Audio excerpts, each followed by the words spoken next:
चलिए आज की कक्षा शुरू करते हैं बिना लेट किए।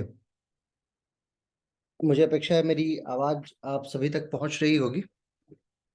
आज नोटिफिकेशन जारी हो गया है यूजीसी जेआरएफ नेट एग्जामिनेशंस का, और आगे आने वाले कुछ ही दिनों में मैक्सिमम मुझे लग रहा है 13 जून की तारीख, 13 से लेके 20 जून तक की तारीख जो है वो फाइनल हुई है।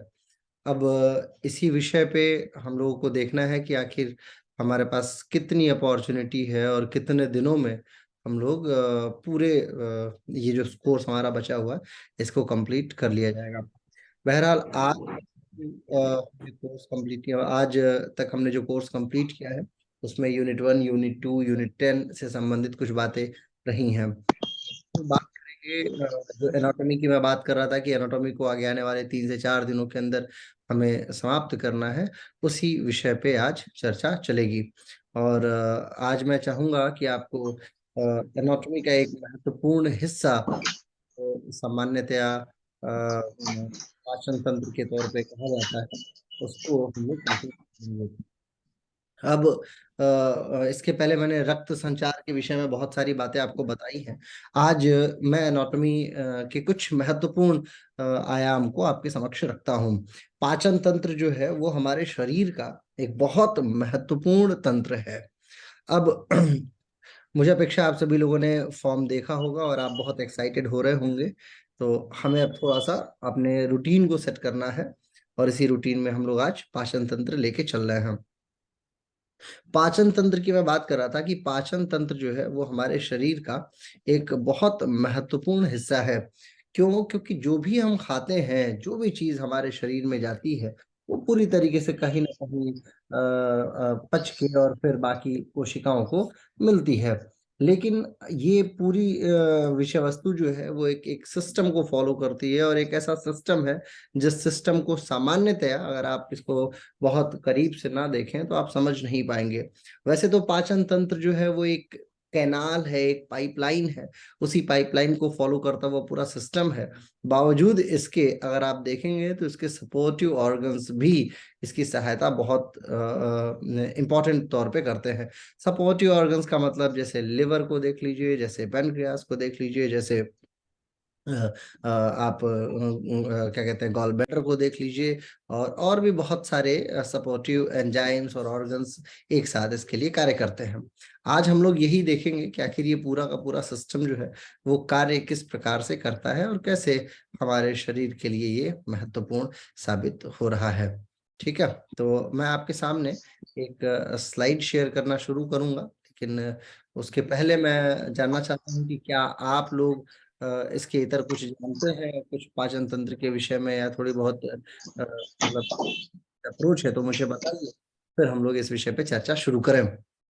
कुछ है आइडिया, कुछ नॉलेज थोड़ा बहुत पाचन तंत्र से संबंधित क्या विषय वस्तु है, क्या समझते हैं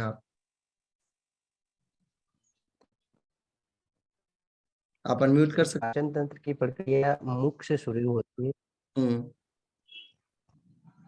ठीक है। मुख से शुरू होकर हमारे आहार नाल के द्वारा हमारे छोटी छोटी और बड़ी आंतों में जाती है, और वहां पे जाके फिर वो जो बड़े बड़े टुकड़े वो तो मुख से ही मतलब स्टार्ट हो जाते हैं, छोटे छोटे टुकड़ों में बंटना, और फिर वो पचने के लिए फिर अंदर एग्री करता हूँ मैं आपकी इस बात से। बहुत हद तक आपने जो बात बताई है वो ठीक है, लेकिन इसके अलावा भी पाचन तंत्र का बहुत कार्य है। वो जो देखिए, पाचन तंत्र जो है वो सिर्फ उसका कार्य भोजन को पचाना ही नहीं है, अपितु जो भोजन पचा हुआ है वो आपके शरीर को किस प्रकार से मिलेगा ये तय करना भी पाचन तंत्र का ही कार्य है। और कैसे कैसे कौन कौन से एंजाइम्स हैं, और खास करके नेट जेआरएफ के दृष्टिकोण से अगर आप देखना चाहते हैं तो वो समझना एक बड़ा चैलेंज होता है किसी भी व्यक्ति के लिए कि आखिर कौन कौन सा प्रश्न जो है वो आएगा। मैं आपके सामने कुछ स्लाइड शेयर करता हूं, आप इन स्लाइडों के माध्यम से चीजों को बहुत अच्छे से समझ पाएंगे कि आखिर ये पाचन तंत्र चल कैसे रहा है। देखिए मेरे आपके स्क्रीन पे अब एक स्लाइड देखनी शुरू हो जाएगी। डाइजेस्टिव सिस्टम है, उसके कुछ अंग है और उनके कुछ फंक्शंस की मैं बातें आपके सामने करूंगा। आपको सारी बातें, जो जो बातें अब यहाँ पे दिखेंगी, इसको नोट करना चाहिए, लिखना चाहिए। क्योंकि देखिए जो डाइजेशन है ना, वो बेसिकली 4-5 प्रमुख रास्तों से होके गुजरता है। यानी कि डाइजेशन एक प्रोसेस नहीं है, ये 5 प्रोसेस यानी 5 चलती हुई विषय वस्तु का एक रूप नाम है।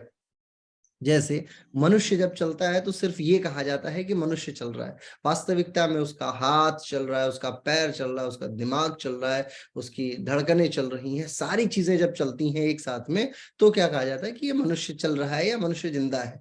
यदि हृदय ना चले और हाथ पैर चले तो ये थोड़ी होगा, हृदय के बिना हाथ पैर नहीं चल सकता। ठीक इसी प्रकार डाइजेशन का सिस्टम है कि इसमें सारी चीजें वाइस वर्सा एक साथ में कहीं ना कहीं चल रही हैं, जिसमें इंजेक्शन, जो भी भोज्य पदार्थ आप प्राप्त करते हैं वो आपके मुखारविंदों से शरीर के अंदर प्रवेश करता है। उसके अंदर जो मूवमेंट हो रही है धीरे धीरे, वो पैरास्टेलासिस मूवमेंट कहा जाता है, क्रमानुकुंचन गति हिंदी में बोलते हैं, तो वो भी चल रहा है। इसके अलावा मैकेनिकल और केमिकल डाइजेशन हो रहा है। मैकेनिकल डाइजेशन का मतलब होता है किसी चीज को तोड़ना, उसके सूक्ष्मतम रूप में लेके आना, और केमिकल का मतलब होता है जब उसमें एसिड्स और एंजाइम मिलते हैं। क्योंकि देखिए एमाइलेज जो है वो किसी सेट विषय वस्तु को तोड़ेगा, फ्रक्टोज है उसका टूटना, मल्टोज है उसका छोटे अणुओं में बिखरना, प्रोटीन के बहुत क्या कहते हैं जटिल अणु होते हैं, जो भी आप प्रोटीन खाते हैं उसका जटिल अणु होता है, उसका छोटे छोटे हिस्सों में बंटना। क्योंकि देखिए आप जो खाते हैं, आप क्या खाते हैं, जैसे मान लीजिए आपकी थाली में चावल है, दाल है, रोटी है, सब्जी है, छाछ है, फिर मिठाई भी है। यानी कि आप एक साथ में नमक खा रहे हैं, चीनी खा रहे हैं, मिर्च खा रहे हैं, मसाले खा रहे हैं, कार्बोहाइड्रेट खा रहे हैं, प्रोटीन खा रहे हैं, और उसको बिल्कुल अच्छे से मिक्स कर रहे हैं अपने मुंह में।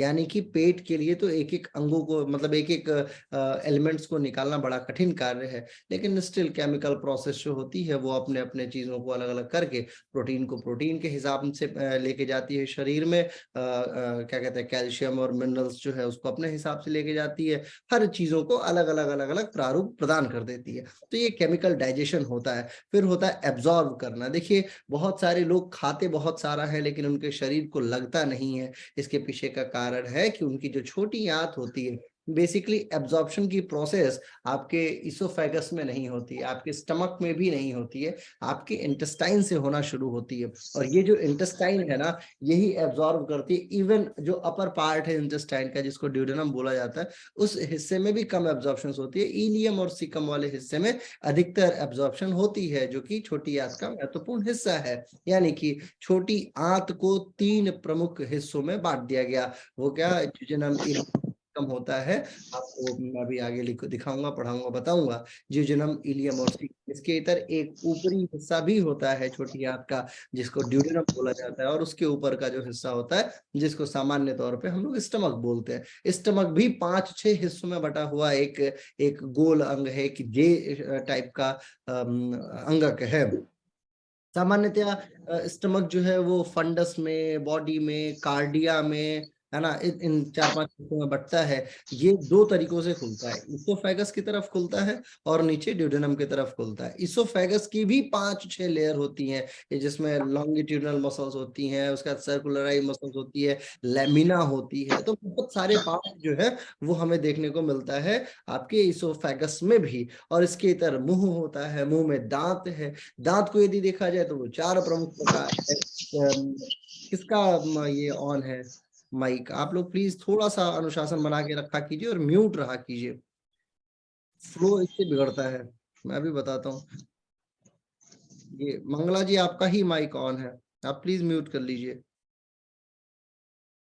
देखिए अभी क्या है ना, हमें बहुत मतलब लिमिटेड समय से पढ़ाई करनी है और बहुत सीरियस हाँ नोट। सर, हाँ सर, सॉरी सर, नहीं, आप सॉरी। आपको नहीं कह रहा हूँ लाइट मैं। गए थे मेरे, इधर के लाइट गए थे समझाने में। कोई कोई बात नहीं, कोई बात नहीं। तो मैं आपको बता रहा था कि इसोफेगस जो है वो 5 लेयर से मिलके बनी। इसके इतर मुख जो होता है उसमें 4 प्रकार के दांत पाए जाते हैं। चारों दांतों को यदि देखा जाए तो कृंतक हो गया, रत्नक हो गया, चवर्णक हो गया और अग्र चवर्णक हो गया। इसी को अंग्रेजी में इंसीजर्स बोलते हैं। मोलर, प्रीमोलर और कैनाइन, 4 ये दांतों का प्रकार होता है। चारों दांत 4-4 तरीके से सेट होता है, यानी 16 ऊपर 16 नीचे, लगभग 32 दांत होता है। कुछ लोगों में 32 दांत नहीं होता, 30 ही दांत होता है, परंतु 32 दांतों का एक सामान्य संचय माना जाता है। कृंतक का काम होता है कुतरना, रदनक का काम होता है किसी भी विषय वस्तु को, जो भी आप खा रहे हैं, आपके मुख की जो विषय वस्तु है उसको रगड़ना, है ना। रदनक, चमड़क का मतलब होता है चबाना। जैसे सेव खाते हैं तो सेव को आगे वाला दांत जो इंसीजर होता है वो उसको कुतरता है, काटता है। और यही आप बादाम खाएं तो उसे क्या कहते हैं, चमड़क और पश्च चमड़क जो हो गया, या रदनक जो हो गया, बेसिकली वो कार्य करता है बादाम को खाने के लिए। यदि आप गन्ना खाते हैं तो उसके लिए आपके चमड़क दांतों का प्रयोग होता है, और बहुत हद तक उसके लिए क्या कहते हैं, बाद में रदनक का भी प्रयोग किया जाता है और अग्र चमड़क का भी प्रयोग होता है। तो ये दांत का प्रोसेस है। इसके इतर पाचन में कुछ ग्रंथियां इन्वॉल्व होती हैं, जो मैं आपको भी दिखाऊंगा आगे वाली स्लाइड में। आप देखेंगे कि 3 ग्रंथियां जो है, एक तो सब मैंडिबुलर हो गई, फिर सब लिंगुअल हो गई, और पैरोटिड। पैरोटिड गाल के पास हो गई, मैंडिबुलर मैंडिबल के पास हो गई, और सबलिंगुअल जो है वो बिल्कुल दांतों के नीचे नीचे हो गई। और इन तीनों ग्रंथियों से जो है लार, स्लाइवा रिलीज होता है, कुछ एंजाइम्स भी रिलीज होते हैं, जिसमें अधिकतर होता है पानी, और ये आपके भोज्य पदार्थों में पाचन शुरू कर देता है। तो बड़ा प्रश्न ये है कि पाचन शुरू कहाँ से हुआ? तो बेसिकली पाचन शुरू होता है मुंह से। मुंह जो है वो बहुत इंपॉर्टेंट हिस्सा है आपके किसी भी खाद्य पदार्थ को पचाने का। और मुंह में पाचन शुरू हो गया तो इसके लिए 3 ग्रंथियां इन्वॉल्व हुई। पैरोटिड हुई नंबर 1 ग्रंथि, जो आपको लिख लेना चाहिए। दूसरा है मैंडिबुलर, जो मैंडिबल नाम की ये जो हड्डी होती है जिसको हम हिलाते हैं, इसको बोलते हैं मैंडिबल, इसके पास की ग्रंथि होती है। और फिर होती है सबलिंगुअल, जो आपके दांत के आसपास में होती है। सामान्य तौर पे आप जब कोई सिरप वगैरह पिएंगे तो आप देखेंगे कि सबलिंगुअल ग्रंथि बहुत तेज होती है, बहुत तेजी से वाटर डिस्पोज कर रही है और एंजाइम से डिस्पोज करती है, रिलीज करती है। यानी कि आपके इन तीनों ग्रंथियों पे किसका ज्यादा आधिपत्य है? तो वो है आपके मस्तिष्क का। मस्तिष्क जो है वो बहुत क्लियर होता है किसी भी विषय वस्तु को समझ लेने के लिए। फॉर एग्जाम्पल, आप चाहे कितना भी कंट्रोल कीजिए, परंतु मस्तिष्क के समक्ष आप की कंट्रोल एबिलिटीज जो है वो काउंटर नहीं हो पाती। और योग यही बात बताता भी है। आपको चाहिए कि आप अपने इंद्रियों का संयम करें। जैसे यदि आपके घर में अभी खाना बन रहा हो और आप सुबह से भूखे प्यासे बैठे हुए हो, तो आपकी नाक सूंघ के इस बात को जान जाएगी कि घर में फला खाना बन रहा है, और आपके मुंह में पानी आ जाएगा। यदि आप सुन भी ले, मैं आपके सामने 10 प्रकार की डाइट बताऊं, छोले भटूरे, है ना, छोले कुलचे, बादाम चावल, और इस प्रकार से कोई भी चीज है ना, 2-4 नाम मैं लूं आपके सामने, तो आप सोचेंगे कि या गोलगप्पे का नाम ले लूं, या रसगुल्ले का नाम ले लूं, या राज कचौड़ी का नाम ले लूं, तो आप सोचेंगे वाह, सोच के भी आपके मुख में पानी आना शुरू हो जाता है। यानी कि आपके डाइट, आपके इन ग्रंथियों पे किसका योगदान है, किसका ज्यादा पकड़ है? वो है आपके मस्तिष्क का। लिहाजा ये नर्वस सिस्टम के द्वारा काउंटर होती है। यानी कि शरीर के डाइजेस्टिव सिस्टम के अधिकतर एंजाइम्स जो है वो आपके कंट्रोल के बाहर की विषय वस्तु है। वो किससे कंट्रोल होता है? वो होता है आपके इंद्रियों के सिस्टम के द्वारा। अब आपको एक बात और समझनी होगी, क्योंकि आप लोग योगा टीचर भी हैं, इसलिए मैं आपको ये बात बताता हूं कि यदि किसी का पाचन ठीक नहीं है तो उसके लिए जरूरी नहीं कि उसका पाचन तंत्र ही खराब हो, जरूरी ये भी हो सकता है कि उसका माथा ही खराब हो। उसकी आंखें देखती हैं किसी चीज को, वो नीरस बना बैठा है, उसको कोई चीज अच्छी ही नहीं लग रही है।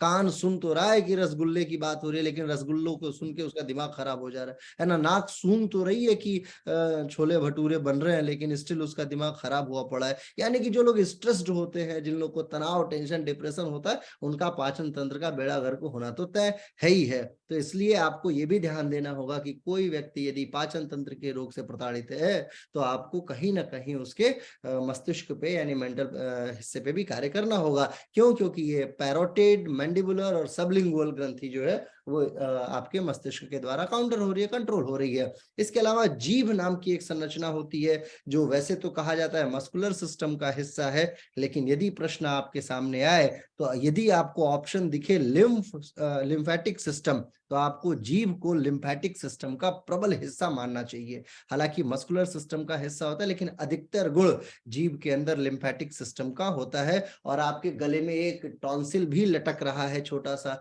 जो खाने को चेक करता है कि क्या ये उचित है या नहीं है। आपके शरीर में 4-5 प्रकार की प्रतिरक्षा प्रणाली है, जिसमें कोशिकीय स्तर पे प्रतिरक्षा प्रणाली जो है उसको हम लोग लाइसोसोम्स बोलते हैं। लाइसोसोम्स का मतलब होता है जो कोशिका के अंदर सुरक्षा विहित करे, उसको तय करे, यानी कि बाहरी कोई भी आवेग जो कोशिका के अंदर प्रवेश कर जाता है उसको वो तुरंत भ्रष्ट करके और कोशिका को मार देती है, कोशिका समाप्त हो जाती है, जिसको हम लाइसोसोम्स बोलते हैं, आत्महत्या की थैली बोलते हैं। इसके अलावा दूसरे स्तर पे यदि देखें, दूसरा लेवल क्या है, तो हमारे ब्लड के अंदर स्थित WBCs जो है वो भी प्रतिरक्षा प्रणाली तय कराती है। WBC का भी प्रमुख कार्य होता है कि आपके शरीर के अंदर आए हुए फॉरेन मटेरियल्स को बाहर निकाल फेंके, चाहे वो फंगल इन्फेक्शन हो, चाहे वो बैक्टीरियल इन्फेक्शन हो, चाहे वो किसी भी प्रकार का कोई इन्फेक्शन हो या कोई जीव हो जो आपके शरीर में दौड़ रहा हो। और इसके इतर तीसरे स्तर की जो प्रतिरक्षा प्रणाली होती है वो होती है लिम्फेटिक सिस्टम की। तो लिम्फ नोड में जीभ के पिछले हिस्से का जो हिस्सा होता है वो जीभ उसको लिम्फ नोड्स में लिया जा सकता है। साथ में टॉन्सिल जो होती है वो भी महत्वपूर्ण रोल प्ले करती है आपके लिम्फेटिक सिस्टम का हिस्सा होने का। लिम्फेटिक सिस्टम अगेन आपके भोज्य पदार्थों के स्थित अंदर स्थित बैक्टीरियाज वगैरह की को जस्टिफाई करता है कि ये ठीक है या बेकार है। साथ में टेम्परेचर मैनेजमेंट भी इनका बहुत महत्वपूर्ण कार्य है। आप एक नियत टेम्परेचर का खाना ही घोंट सकते हैं, आप चाहे आग खा लो, आपकी जीभ जल जाएगी लेकिन सारे खाने को बाहर निकाल फेंकेगी। ये इसकी खासियत है। आप कोई भी चीज, मतलब ये नहीं है कि बम का गोला खा लो तो वो, या आइस पैक खा लो तो वो अंदर चला जाएगा, वो यहाँ पे रोक लिया जाएगा एपिग्लोटिस के पास।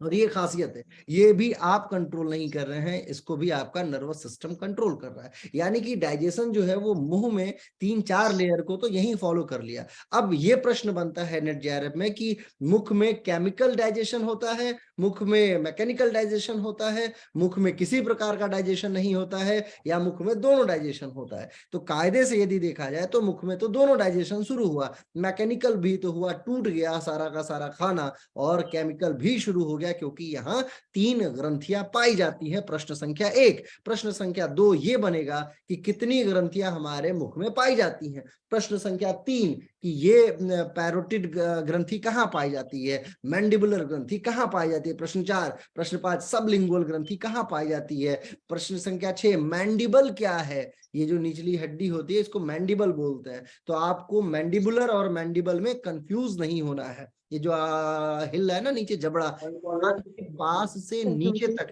ये पूरा का पूरा हिस्सा जो है, ये इसको हम लोग मैंडिबल के नाम से जानते हैं।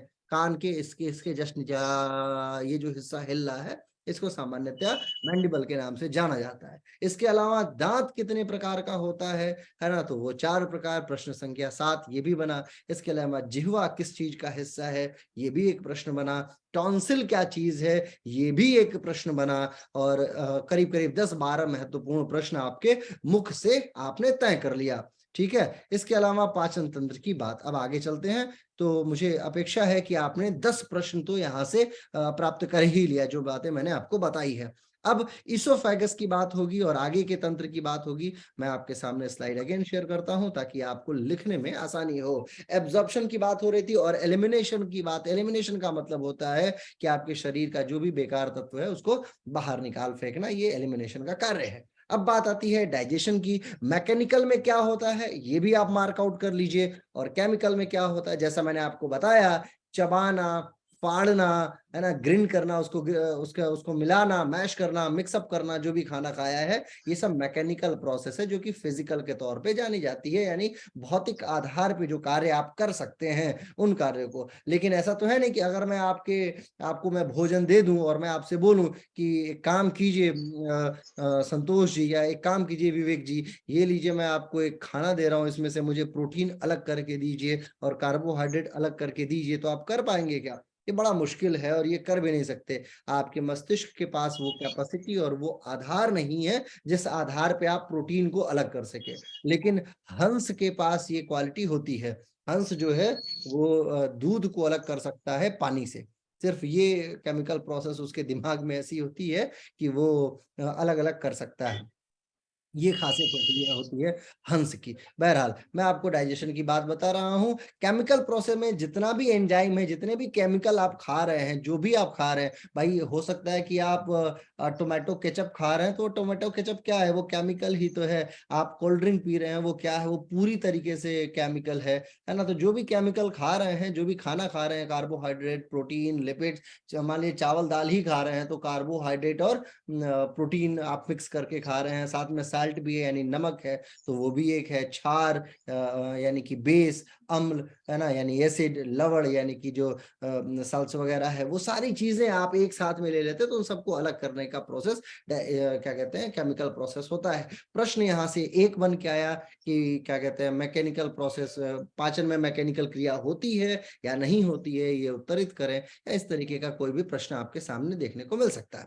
अब इसके अलावा आपको कुछ ऑर्गन्स मैं दिखाता हूं, कुछ अंगों को पहचानिए और इन अंगों को याद रखिए। ये जो पूरी की पूरी जो आसमा क्या कहते हैं, तोते के रंग की जो व्यवस्था दिखाई जा रही है, ये क्या, इसोफेगस इसोफेगस इसको बोला जाता है। इसोफेगस, चूंकि देखिए पूरा का पूरा तंत्र जो है ना, वो एक नाली के जैसा है, एक पाइपलाइन है। वही पाइपलाइन अलग अलग जगहों पे उसका अलग अलग नाम है। जैसे पृथ्वी है, पृथ्वी जो है, अमेरिका की भी तो पृथ्वी पृथ्वी ही है, जैसे भारत की पृथ्वी है, लेकिन जहां तक उसकी सीमा है वहां तक वो अमेरिका है। भाई पाकिस्तान और भारत में क्या डिफरेंस, बहुत ज्यादा डिफरेंस नहीं है, बस एक सीमा बना दी गई है कि उधर वाला हिस्सा पाकिस्तान है, इधर वाला हिस्सा जो है वो भारत है। ऐसे ही भारत में देखिए तो आप कश्मीर को देखिए तो उसका अलग कार्य है, आप हिमाचल को देखिए उसका अलग कार्य है, उत्तराखंड का अलग कार्य है, तो वो डिवाइडेड है अपने अपने क्षेत्रों से। इसी प्रकार ये पाइपलाइन कुछ हिस्सों में बढ़ती है।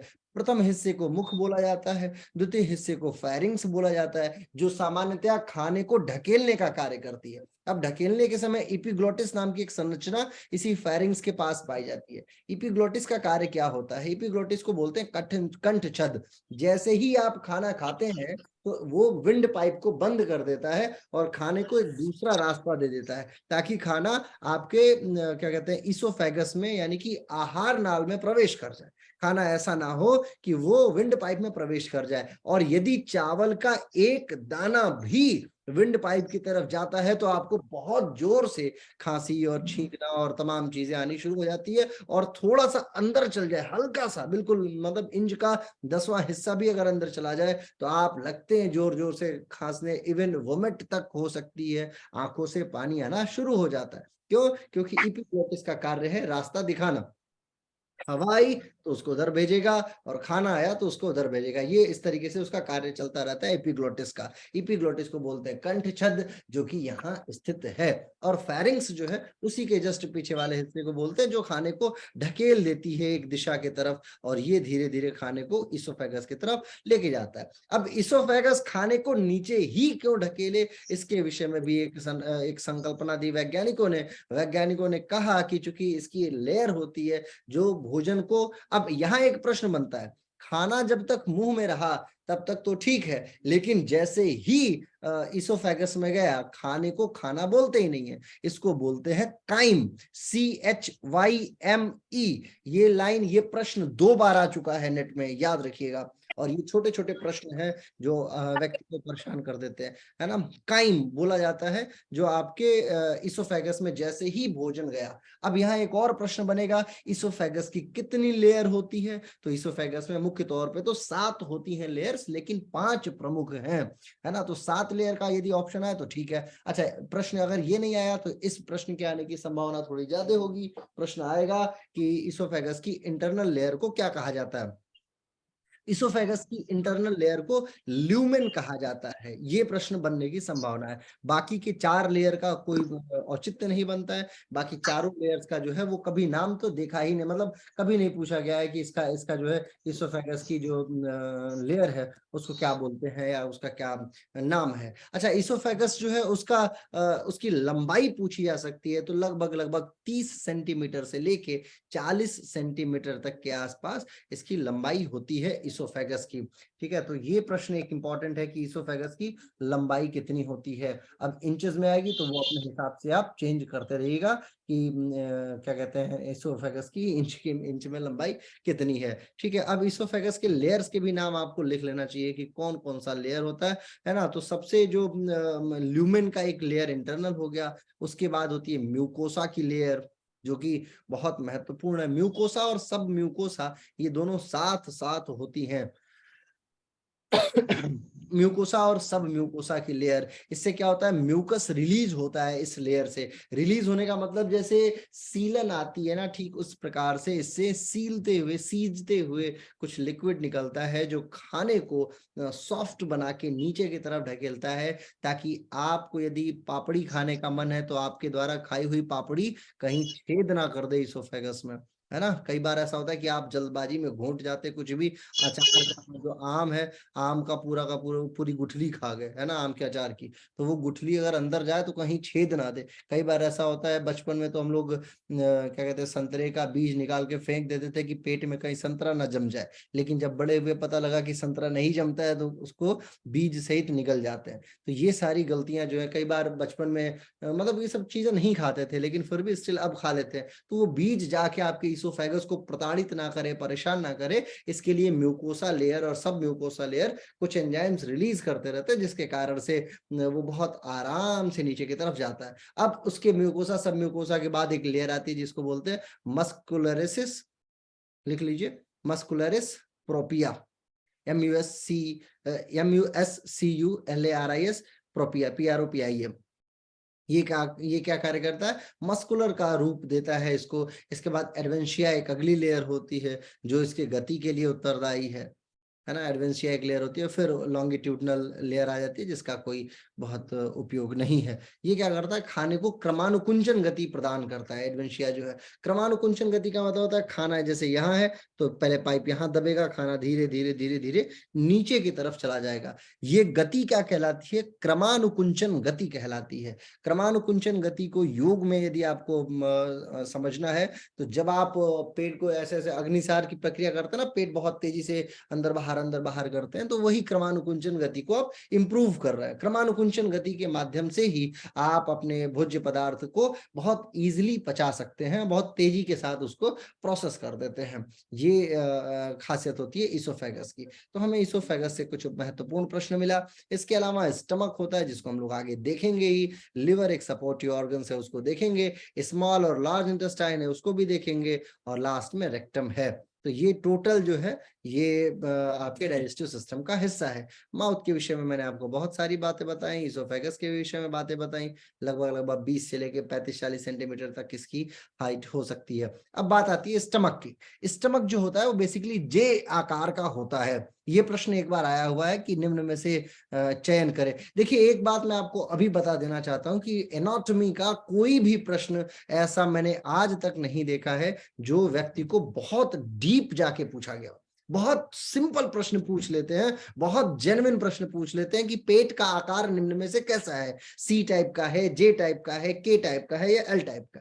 मतलब इतने इजी प्रश्न। अभी पिछला जो नेट का एग्जाम हुआ था अभी जनवरी फरवरी में मार्च में, उसमें नेट के एनाटॉमी के 4-5 प्रश्न आए थे और बहुत इजी प्रश्न आए थे। लोग बहुत डीप तैयारी कर लेते हैं लेकिन आता है बहुत सिंपल। इसलिए जितने सिंपल प्रश्न हैं वो आपके जेहन में हमेशा बने रहने चाहिए।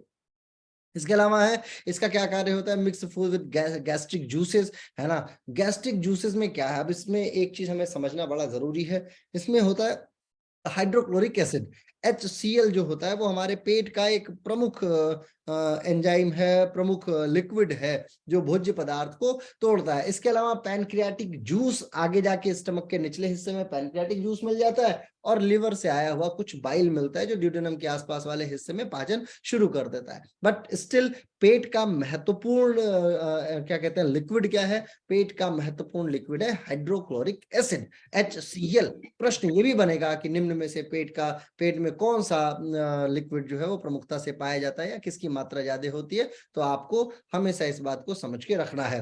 ठीक है, अब इसके बाद मीटिंग हमारी 10 मिनट की ओर है बहरहाल। ठीक है, food found in stomach is called crime. मैंने आपको पहले बता दिया कि काइम इसे कहा जाता है।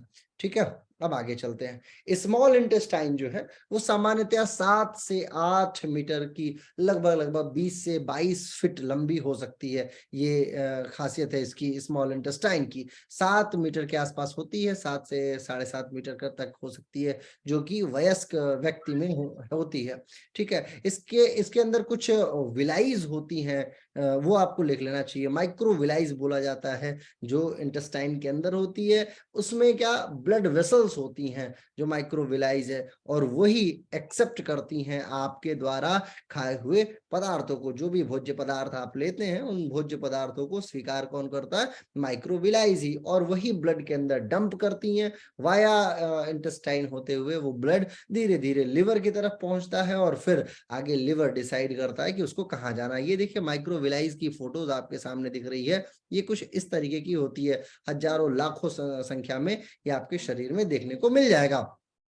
अब इसमें क्या एब्जॉर्प्शन का क्या प्रोसेस है वो देख लीजिए। लगभग 80% इसमें इंजेस्टेड वाटर होता है, विटामिन है, मिनरल है, कार्बोहाइड्रेट है, प्रोटीन है और लिपिड्स है। ये सारी चीजें पच जाती हैं किसमें? स्मॉल इंटेस्टाइन में, और एब्जॉर्ब भी होती हैं। एब्जॉर्प्शन के बाद कुछ चीजें ऐसी हैं जो स्मॉल इंटेस्टाइन में एब्जॉर्ब नहीं होती हैं, वो उसके लिए लार्ज इंटेस्टाइन का रुख करना पड़ता है। लेकिन बावजूद इसके अधिकतर चीजें जो आपके स्मॉल इंटेस्टाइन में है उसके द्वारा एब्जॉर्ब कर ली जाती है। अब आपका होमवर्क ये है आज का कि आप ये लिखेंगे कि क्या क्या चीजें ज्यूजेनम यानी स्मॉल इंटेस्टाइन का एक हिस्सा जो है माफ कीजिए, ज्यूजेनम जो होती है स्मॉल इंटेस्टाइन का एक हिस्सा, वो क्या एब्जॉर्ब करता है। इलियम नामक जो हिस्सा है स्मॉल इंटेस्टाइन का वो क्या एब्जॉर्ब करता है, और सीकम नाम का जो हिस्सा है वो क्या स्वीकार करता है, क्या क्या एब्जॉर्ब करता है। और फाइनल स्टेज में सबसे ज्यादा कठिनाई किस चीज को पचाने में होती है, तो आपको फाइंड आउट करना है। इसके अलावा एक होमवर्क मैं आपको और देता हूं एडवांस स्टडीज के लिए। आप पेट के अंदर उपस्थित कम से कम 10 प्रकार के एंजाइम्स का, जो इसोफेगस में भी कुछ एंजाइम होता है जो लिक्विड है, मुंह में भी कुछ एंजाइम्स है और पेट में भी कुछ एंजाइम है, उन सारे इन तीनों जगहों के एंजाइम्स का कुल 10 प्रकार के एंजाइमों का नाम लिखेंगे और उनका फॉर्मूला याद रखेंगे। मैं ये नहीं कहता नेट में आएगा, लेकिन आपके मस्तिष्क के लिए ये बहुत जरूरी है, आपको याद रखना चाहिए। अब बात आती है लार्ज इंटेस्टाइन की, तो लार्ज इंटेस्टाइन लगभग 1.5 मीटर तक लंबी हो सकती है। करीब करीब सामान्य तौर पर देखा जाए तो 2 फुट के आसपास, अगर बहुत वयस्क व्यक्ति है लंबा चौड़ा तो ये संभावना है। क्योंकि इतनी लंबाई मिलती कहाँ से?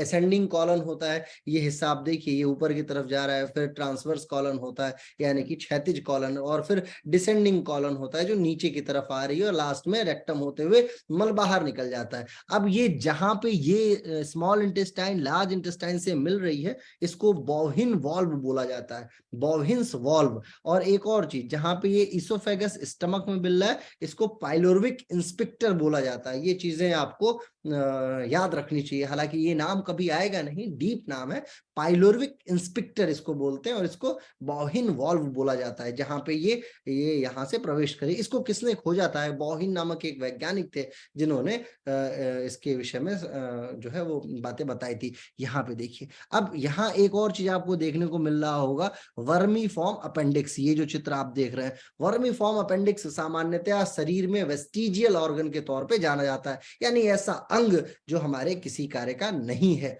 ठीक है, लेकिन स्टिल यही अपेंडिक्स जब फटता है तो कई कई दिनों तक जो है वो बेतहासा पीड़ा होती है। सामान्यतः उनके शरीर में जरूर फटता है जिनका मल जो है वो तरीके से असेंडिंग कॉलम से होते हुए ऊपर की तरफ नहीं जा रहा है, नीचे ही स्टक कर जा रहा है, तो ये वर्मीफॉर्म अपेंडिक्स जो है वो फिर दिक्कत दे जाती है। इसमें बैक्टीरिया बहुत सारा पाया जाता है, यहाँ पे हेल्दी बैक्टीरिया बोलते हैं, जो आपके न्यूट्रिएंट्स को वापस एब्जॉर्ब करके स्मॉल इंटेस्टाइन की तरफ ढकेल देता है, ताकि कोई भी न्यूट्रिएंट गलती से यदि स्पाइन का या स्मॉल इंटेस्टाइन से बाहर जा रहा हो तो वो बाहर ना जाए, वो अंदर ही बना रहे। हेल्दी बैक्टीरिया जहां होता है फिर धीरे धीरे मल जो है बाहर जाता है और वाया रेक्टम होते हुए बाहर निकल जाता है। अब इसके डाइजेस्टिव सिस्टम में कुछ एसेसरीज ऑर्गन्स है, जिसमें पैनक्रियाज और लिवर है। क्योंकि ये बहुत महत्वपूर्ण ऑर्गन्स है तो मैं चाहूंगा लिवर और पैनक्रियाज, क्योंकि ये दोनों ग्रंथि भी है, ग्लैंड्स भी माना जाता है इनको, इसलिए जब हम एंडोक्राइन सिस्टम पढ़ेंगे